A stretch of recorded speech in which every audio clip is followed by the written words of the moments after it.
Good morning, Facebook. This is Blabbing for Britain, episode 78, and we have broadcast through many events that have taken place in the UK. But at 10:30, on an evening earlier this week, as over 20,000 people were leaving the the Emin Arena in Manchester, a lone bomber exploded his bomb, killing 22 people and injuring 59. Now, that put the city of Manchester in a state of panic and sadness and anger, and it has affected the whole country. Manchester is very important as far as the UK is concerned. So our topic today, the beginning, is to give our thoughts, our personal thoughts, on what happened in Manchester. So I'll bring up John and Peter and then Stephen. And as I say, we'll give our thoughts on the sad events which are still with us. John. Hello. What can I say other than just frightening, really, isn't it? I feel very sorry for all the people affected, particularly the two mothers whose children survived because they hadn't come out. Both mums still stood in the lobby awaiting them coming out. That are no longer with us, and just awful. The worst thing for me is he's British born and bred, and I don't know what to say anymore, really, beyond what do you say? I mean, that's it. I mean, speechless. It's just so sad that this attack on our way of life, which let's go on to can we prevent it later, but Peter, your thoughts? Well, how low can you go to go in and massacre children? I don't think you can stoop any lower than that. The time for liberalism is over. We've got to get tighter. Now, if you look back in TV interviews, many people said, not if it happens, when it happens. It's happened. Now, let me tell you, it could happen anywhere in the United Kingdom. It could happen someplace in the future that you just wouldn't think it was happening when we've got our guard down. Our country needs to really think of what we're going to do for the future, protect our children. It's children we've got to protect now from going, enjoying our free society, going to a concert for this to happen to them. That's all I can say. How low can you go? Morning, guys. Stephen asked what we thought. What's our personal thoughts? And I'm absolutely saddened to the core. When these events happen, there's always one photo which sums up the horror and the love and the disgraceful, disgusting people who do this sort of stuff. And it was a photo of a young girl. I think eventually her mum died, but she's been comforted by a police lady. And so she's got the policewoman's coat around her. It's obviously too big, but John was speechless a few months ago, and we all are. I tend to look at the things around these sorts of events, and you recall the vigil that was there in Manchester on, what would it be, Tuesday evening? Wednesday, last night? Yeah, Tuesday evening, I think. And there was the poem that was read out. I mean, I'm not one for poetry, but I don't get it. But this guy stood up and talks about Manchester, and it's about the people at the end of the day, isn't it? A city is just bricks and mortar. It's about the people, and I found it fantastic. It was just so appropriate, and it gives you heart that the only thing you can take out of this terrible atrocity is the way in which people reacted, the way in which the emergency services did their bit, there was an interview on Radio 4 this morning with a nurse and the horrors that she's had to look at over the last 48 hours. But she did her job. She looked after the injured, and there are stories all over the press, although there's some things to say about that at another time. But as ever, the good people of the UK, hi Katie, have shown that we're bloody excellent people at the end of the day. And although we're not going to never forget what happened, and always remember. And you know this Ariana Grande, obviously I've never heard of her.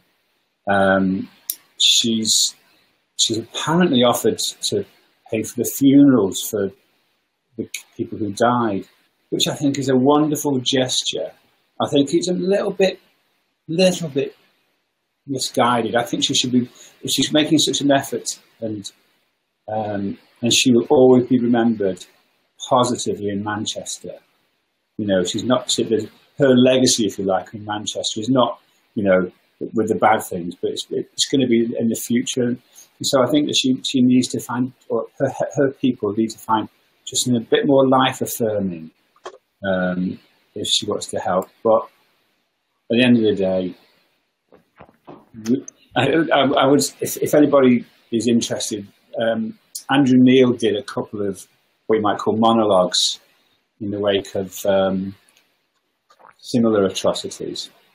Oh yeah, it was the one in Paris, and I think 7/7 over here, where he said, you know, come on, just try and have a go at us if you like, but you'll never win, because we're better. We're brilliant people, and nobody will break the sort of the love and humanity that we rely on and we provide that day in, day out, forever. So it's so difficult to, and the other thing is that, you know, who are we to be spouting out about this at the moment on Facebook? You know, we have a voice, and we've done, is it 78, I think now, these, and the fact that my voice is being heard by at least a couple of hundred people now, it's just another way. It's just one of the marvelous things that we do. We you know, we haven't met in the real world, Stephen, John, and Peter, but we're mates. Do you know what I mean? And there's sort of so much goodness. There is so much goodness around, and I think we have to focus on that. And of course, remembering all the victims, and I don't know. There you go. Well, I thought it was a very nice gesture of after we pay for the funerals. It's just probably one gesture to do. What you've got to remember is that girl's going to be affected the rest of her life because it was her concert. And she'll be waking up every day thinking about it. That may change that woman. How would you feel if you put on a concert and that happened at your concert? You know? And it's not 23. And it's not nothing to do with her whatsoever. She was trying to give people that loved her and loved her music, and I believe she came from Nickelodeon and things like that. Just trying to give something to kids. And that's what happens to them. And, you know, yesterday I was sitting watching it, absolutely furious and tears in my eyes that we have let this happen. And let me tell you, it's for liberalism, and we will complain about our civil rights. That's what we'll complain about next if we become tougher. They'll be saying, oh, well, no, we've got our civil rights. Tell that to the parents this morning. Tell that to the grandmothers this morning. It should never happen again, and we are going to have to tighten up. Just like when you used to go into Belfast city centre, because I'd done it myself, we had to search people coming in to the city centre. We had gates. I'm not saying we go that far, but we need to go right to the heart of them. As soon as you come on the radar, that you have got a possible terrorist link, they shouldn't just sit and watch it. They should pull them in right at the beginning and say to them, hey, we know who you are. We're watching you. We can't do you for anything at the moment, but just to let you know, you're on our radar. Goodbye. And that, let them know right at the beginning, they're on the radar. They may have to look over their shoulder for the rest of their life or leave our country. We're looking over our shoulders at the moment because when we get a stage of heightened alert, and we're critical at the moment, aren't we? Yeah. Mm-hmm. Yeah. Which means a further attack is imminent. But the thing is that our normal way of life continues. I mean, millions of people have got happy memories of the MEN Arena because they've been to concerts there. I've been to concerts there. And there is the problem that the concert had ended at 10:30. 21,000 people had enjoyed it. They were going out into an open area, into the foyer, to leave the building. Now, when you go into the building, there is security. You can't get in without a ticket. But at the end of the concert, obviously, not as much security is required, and you've got freedom of movement. People caught up in the explosion were concert goers and people collecting them. And the chap who blew himself up is British. So it's not an immigration question because he was born here. So immigration is for me is out of the equation. This is a group of people around the world who are out not on a religious cause, but on a cause of evil. That's one phrase I agree with Donald Trump on. This is evil. Mm-hmm. And how do you combat evil? But Stephen, he was allowed to leave the country knowing that he was meeting other people. I believe he went to Syria, yeah, and then came back, and he was on the radar. Yeah, and forget him, because he's a nothing. He's gone. What about the people that are in this country now? 3,500 people on the radar. What about them that they've known have went to fight for ISIS and came back? I believe there's about 500 of them walking our streets. Why is that allowed to happen? Why aren't they in an internment camp sitting, debriefing on what they've been up to, what they've done, find out, look, everything they've been on the internet, find out everyone. Are you quite prepared to let them walk the streets? And it could happen one more time from one of them. That's the problem. It's a big thing you said there, Pete. I mean, internment camps, it's not going to work. There's too many of them. You can't. And how would you say you qualify for this internment camp, boy? It's just I don't think, didn't they have something like that in Northern Ireland back in the day? They had internment, yes. Yeah, and I'm not sure that worked because I think the only time it worked in Ireland, between the IRA and I'm a bit too young for that. It happened during World War II. If you were Italian, they realised they'd never win. I think that was. But if they are on the radar. You agree, though, Pete, that at the end of the day, no. The IRA, if they are on the radar, right? If they are on the radar, they should be brought in to a camp to make sure. And if it proves that they're not, let them go. Because the problem is, right? I've got a friend here in Aberdeen who's written a book. 10 years it's taken him about how Islam has been, and he's written a book. He's the only one that I've met that's prepared to speak out. The problem he's got is he's written to all the TV stations. They're not prepared to have him on. Don't know why. They're not prepared to have him on. Now, people are saying the Muslims should speak out. You know what happened to people that spoke out in Northern Ireland against the IRA? They get a bullet in the back of their head. That's what they got for speaking out. That's the problem. Yesterday, I was with a number of my friends who are all Muslim, They were as shocked as you and I are. Mm-hmm. They were as angry as you and I are. So I can't I can't condone the blaming of Muslim society and Islam in that way. I do agree to now that we should act on anyone we have an intelligence on them. Yeah. I'm not quite sure how we act on them, but I do believe we have to do something. And we have to be seen to doing something and not just rolling over like little lambs.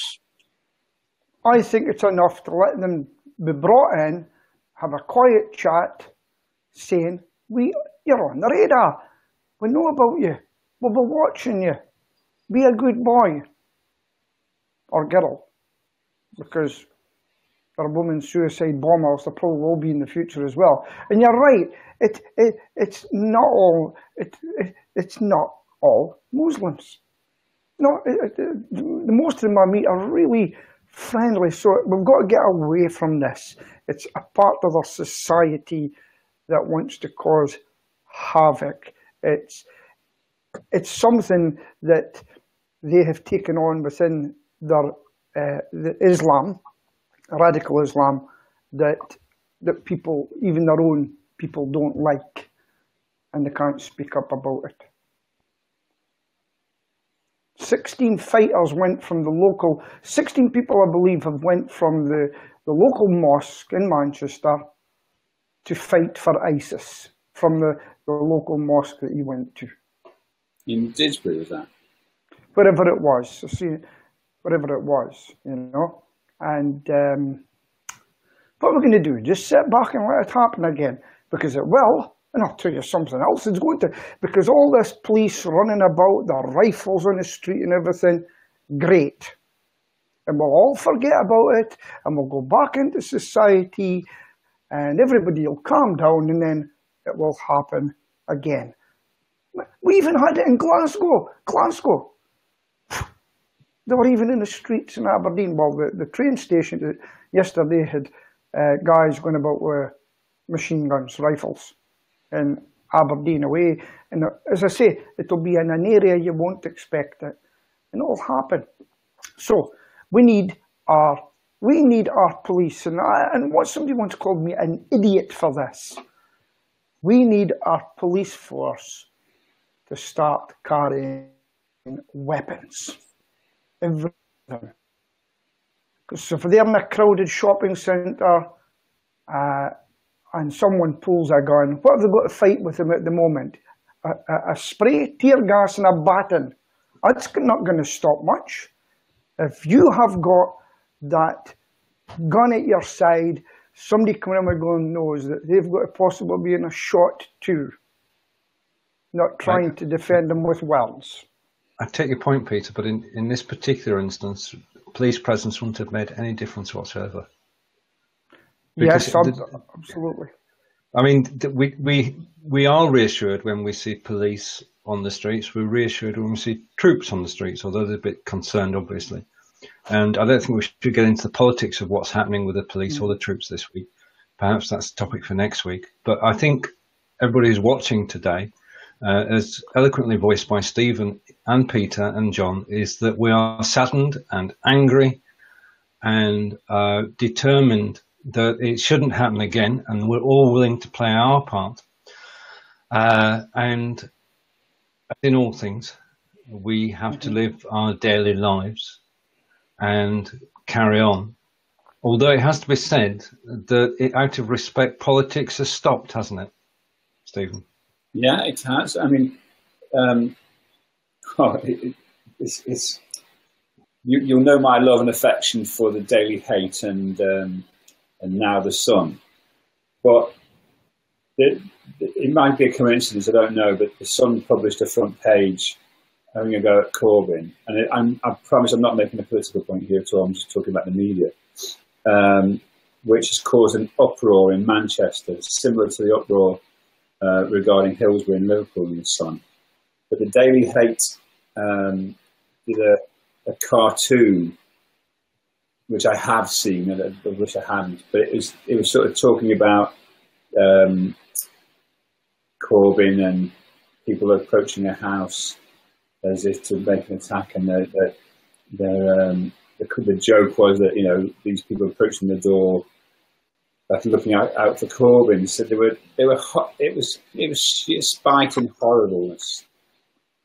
But it wasn't, and it was politics, even though we're on a sort of hiatus at the moment.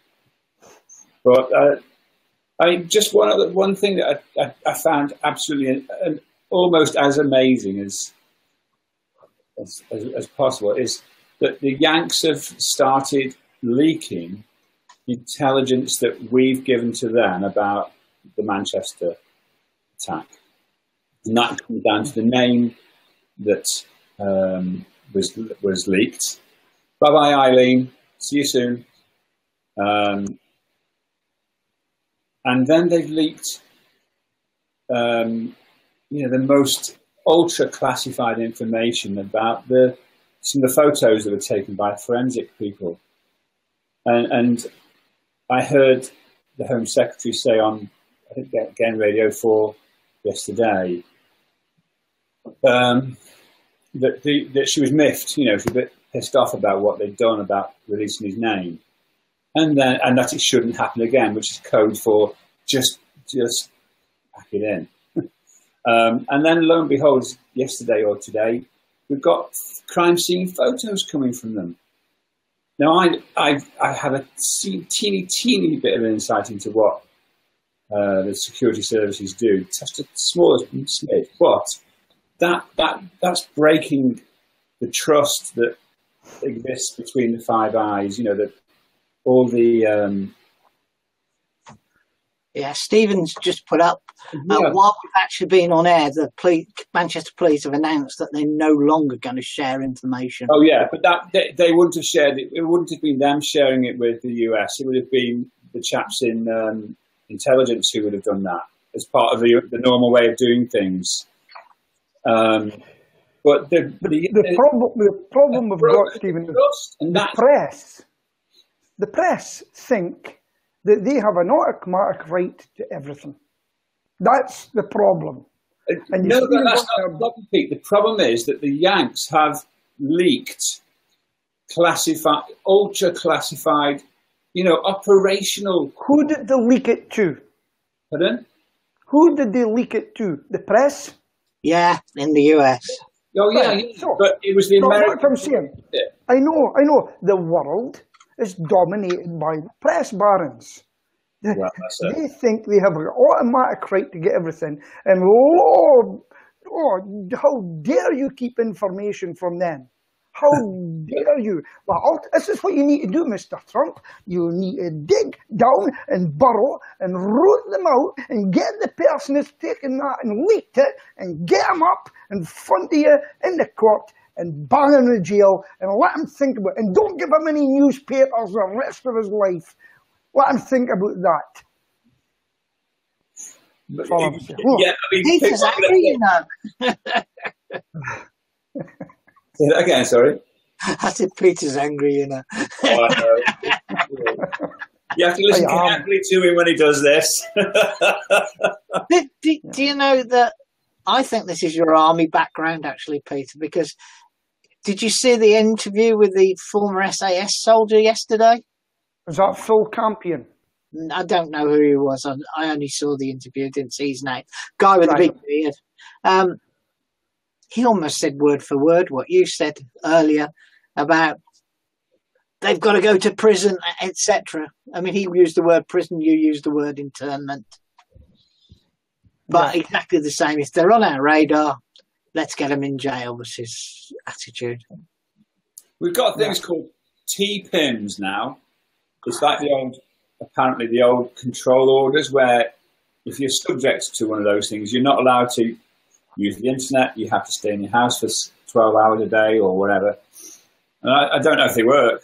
I just don't know. But all they do is mean that we've got to watch thousands of people out there and take the shotgun approach to it, whereas bringing them together allows us to manage it in a narrow band.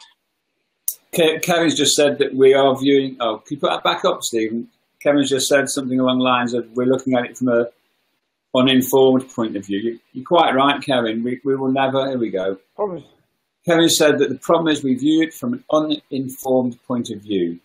We, the public, have no idea what tactics are regarding information movement and supposed leakage. You're quite right, mate. All I'm saying is that the evidence that we do see is that stuff has been leaked by somebody in American intelligence.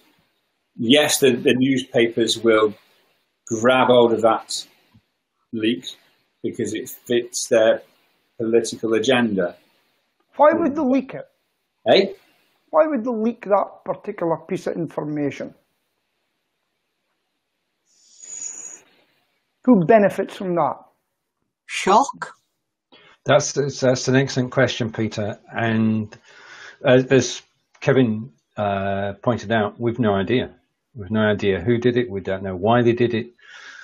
All we know is that it makes it very difficult for our security services to share information with security services across the pond if it is going to be leaked. Now, they need to hold an investigation and find out why. They need to tell us why. But the only precaution we can take is not to share information, which is dangerous because terrorism is global and is encouraged a dangerous situation where information is not being shared for the safety of everyone. So it's just one other iron in the fire which stirs everything up. It doesn't make sense. It doesn't make sense from our point of view. It's just we want to. I'm a news hound. I like the news. We like to know what everything's going on. But why would they leak the name of him? And what are they getting? Are they getting money from it? Is it to go against Donald Trump? Is it a lefty or is it a right winger within it? Want to cause trouble within the administration that's leaking this? They've certainly got to sit them down and tell them, listen, you've signed the Official Secrets Act. This is going to be minimum 20 years in jail. Then we'll think of maybe letting you out. It's really got to stop, you know.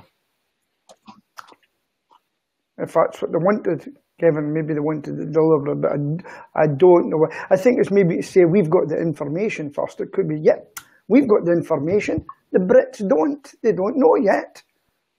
It's all, even this is politics. Yeah. The Germans found out that he was in Stuttgart, meeting people probably from Syria, that he met in Syria.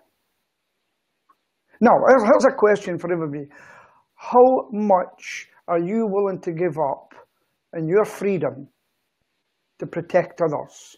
Every time you go into a shopping centre, would you go through random searches?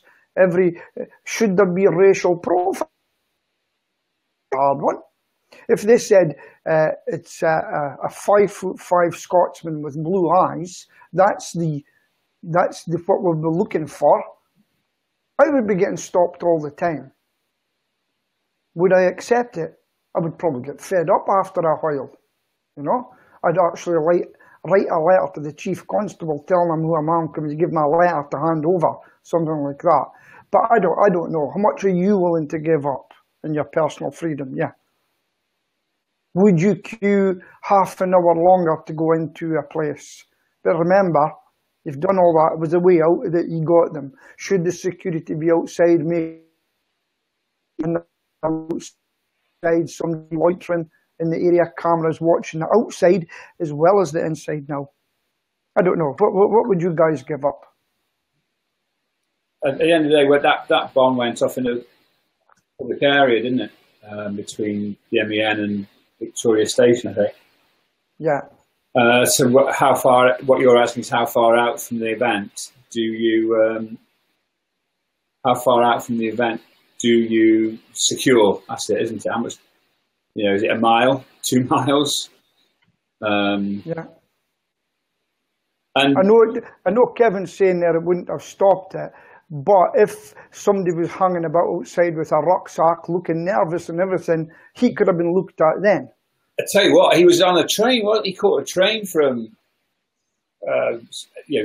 outside of Manchester into town, and so he was on a train where, as you know, there's there are cameras all over trains and train stations, and I guess that's how they pretty quickly picked him up. The Brits, that is. But he would have been exhibiting all sorts of psychological sweating, nervous looking around, pulling his bag and all that sort of stuff. But most people would just think he's not very well. For sure, most people would. But if you are into, let's call it Pete's observational state, where you're watching everything, that sort of body language and emotional profiling could be picked up, but it's just. I've been sitting thinking about it just now. As you know, I do pest control. If somebody calls me out for a wasp, there's not much I can do about it. What I've got to do is find out where their nest is, whether it's rats, whether it's wasps, whatever. We've got to find out where. We have to say, where are they now? So what they need to do is they need to locate the nest of where they're learning. If they find out it's a certain area they're learning, harass them there, make sure they know that the practices, that they're, make it illegal, to train people, and go to those nests and get them. Because they know where they are. They know where they're getting trained. They know. Get the nest. And that is why America and in the past, the problem was over in Iraq at the time. So they went and they went to the nest of where it was all breeding from. That's why they probably got involved in the war. But I don't have the answer to that. I don't have the answer. The question is, if we do know where the nest is, if we do know where the nest is, how do we actually take action? Because we have no jurisdiction in other areas of the world, do we? If it's a British nest, yes, we can. Obama, we do have a right to take out these camps, these training camps, because we know that they're there. We know that they've been trained to come and do exactly what happened in Manchester. So that's what I recall that Obama saying, these blokes are training to kill us. We are going to kill them first. And that goes to what Pete was saying earlier. Here we go. We can't, because it's a totally closed ecosystem within the UK. Don't understand that one, Kevin. A secret society. It's equivalent to a secret society. The only people who know about it are the people who are in it, and the only people who are in it are the people who know about it. And to actually get somebody undercover in those, that's the stuff of television series, to get somebody undercover, working away. But to go back to your point of internment, Peter, and actually, if you are a known suspect, you dragged off to a camp. Could we? It's a stupid idea. I'm going to go here. If we suspect somebody is a terrorist, can we not just tag them? And what do you mean take? Kill them. What? Kill them. Eliminate them. No. No. When we release people from prison on furlough, then they are tagged, aren't they? They've got wearing something which says where they are 24/7. Yeah. Now, if we identify a terrorist, can we then? We do. We do. With these T-pin things. Right. Can you explain that? The problem. Go on, Pete. Yeah, the problem we've got in our land, even going back to the Republican days and things like that, they know who they are. They know what they could possibly get up to. They've got to wait until they're committed before they can get them, arrest them.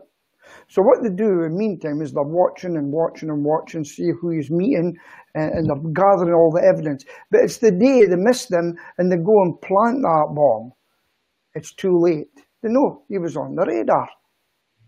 It's too late. So you've got to really pull them in right at the beginning and say, listen, we know you're this, we know you're that. And the reason we brought you in, you've got a possibility of doing something with us. So we just need to let you know you're being watched. Simple as. Let them know. Because if they don't know they're getting watched, we'll carry on.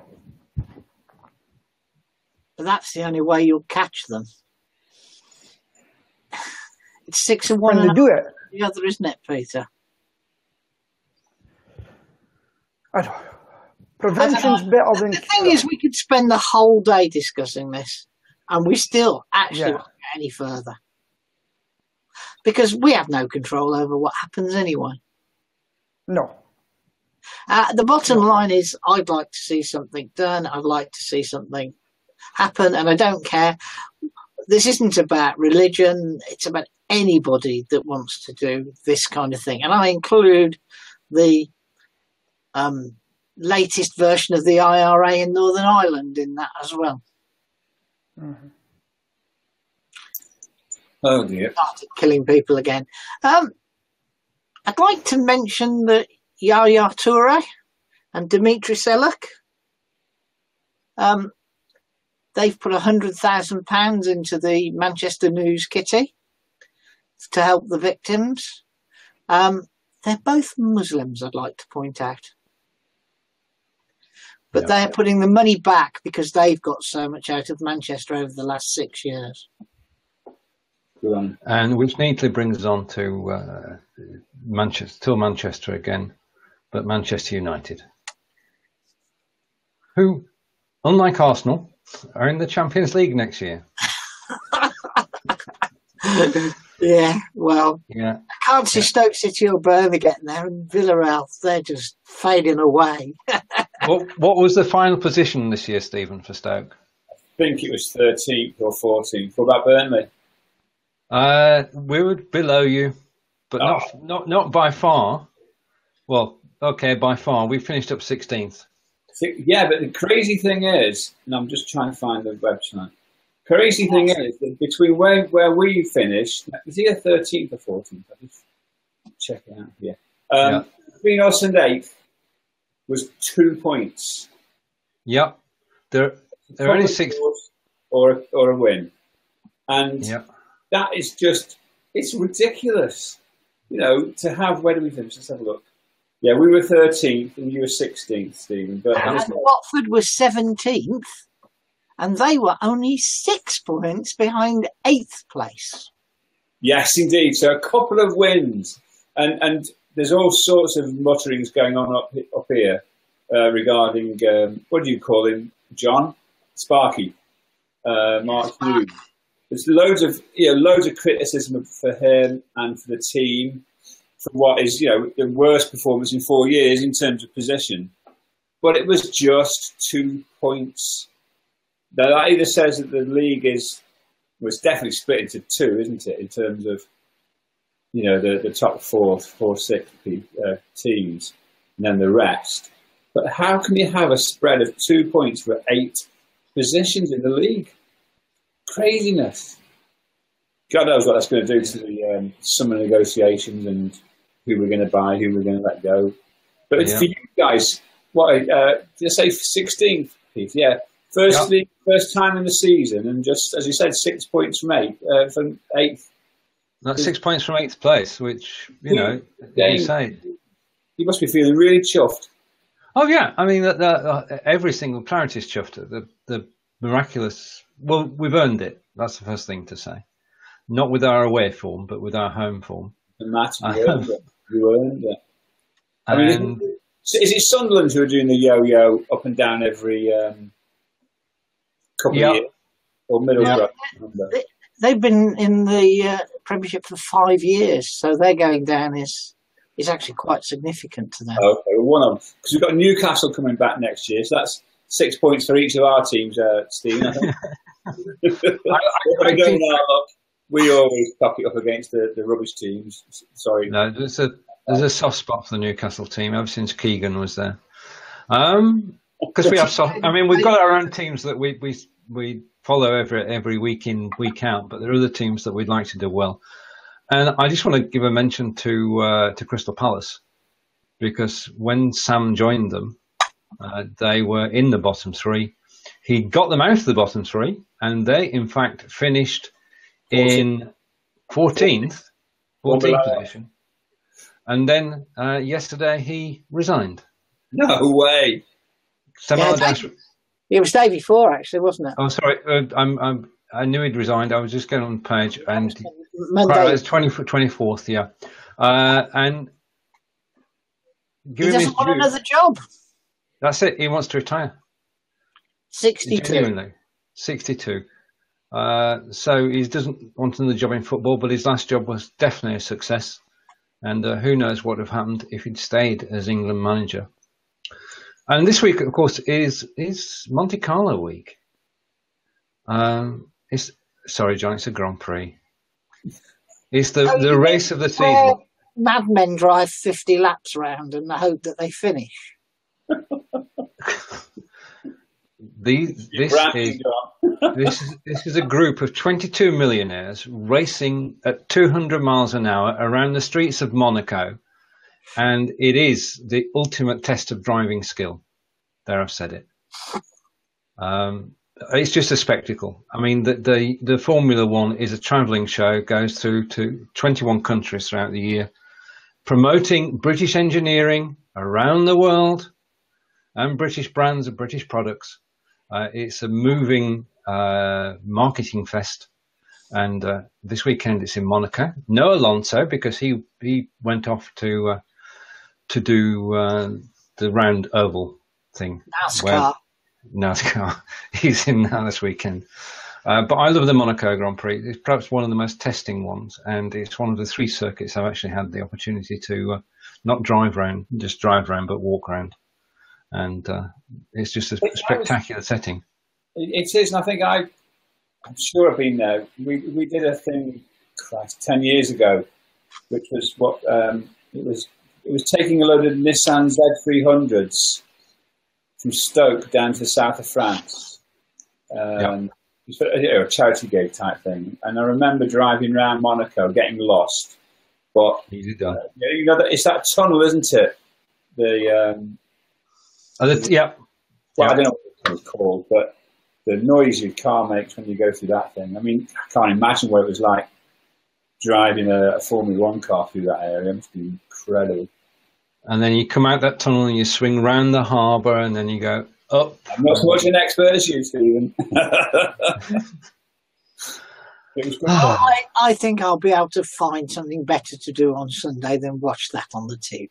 Well, you're going to have to, because it's going to rain on Sunday. So if you're going to get your gardening done, it's got to be Saturday. Because the weather's going to change. Rain doesn't stop gardening. It does in my neck of the woods. On the allotment, when it's I was going to say something else there. When it's pouring down. You was going to say peeing down with rain, weren't you? Yeah, I think it's have you not heard of a greenhouse or a polytunnel, Stephen? Dear. Oh dear. Yeah, well, it's 24 degrees today, which has to be celebrated. So even breakfast was outside today. There you go. Now that's something we rarely get a chance to do. And yeah. Plans for the bank holiday weekend, gents. But before we say that, just pull Peter back, because I've got. He's on the phone. Laptop. He's on the phone. Oh, I'll okay. drop you down, Stephen, and John and I will chat for a moment. Back to the old days, just the two of us. Just the two of us, yeah. This is week 78, and like week 1. And week 1 we went, oh God, what are we doing? Oh, indeed we did. And yeah, I mean, this weekend is on Sunday. That is the Upton Beer Festival. Now, Upton is a village just outside Devizes, and every year they hold a beer festival because we're happy that we've got breweries all around the area. We've got one in Devizes, the breweries in the towns around, a lot of local craft beers, and that's for our American audience, craft beer. You notice I slotted that bit in. There's something that's not the colour of pea and is frozen and is drinkable because it's a nice brown hoppy flavour. Exactly. It's the right taste. It's the right temperature. And on a beautiful sunny day, you can stand with thousands of other people and you can watch music. Now, on a normal bank holiday weekend, that wouldn't matter. But the music this weekend is provided by a group called Last Call. So I want to give a shout out to Last Call and their lead guitarist, Martin Davey. And they're appearing at the Upton Beer Festival on Sunday, and there are still tickets left if you want to go along and enjoy music in the sun. How many bands is Martin in? He's in two. Well, possibly three. The announcement the other week about the German lookalike band. Right. Okay. He's in two bands. So the Last Call is he joined last year, and he is lead guitarist, and they're a cover band, and they do gigs all around Wiltshire. In pubs and clubs, but the other one that is semi-pro, because the band is called Ramleid, and it's a cover band for Rammstein, who are one of Germany's most popular combos. There you are, I've used the phrase. And he had in that particular band, they've got a play set which is determined by the fact that they are a cover band, and they've got to play the set that Rammstein play. And the other thing is that they all take the part of the person who they are assuming. So he got to act like the guitarist in the real Rammstein. Okay, so but they play false Beatles, is it? It's supposed to. Yeah. Okay, John. Peter, bring you back in a minute. No. Right. Okay. Peter's signalling to me saying he's okay for the moment. I've lost my train of thought. Thank you, Peter. Just a minute. Didn't you leave with Rammstein go into that Mike Rutherford, Mike and Mechanics? Yeah, they're a super group in Germany, and large following in the UK. And Ramline play to thousands, and tens and 20s, but they do play to thousands occasionally throughout the year, and it's a semi-pro band. So anyway, Last Call this Sunday, Upton Beer Festival. Get along if you can, because there's nothing like a British beer festival. Anything in? I remember going to.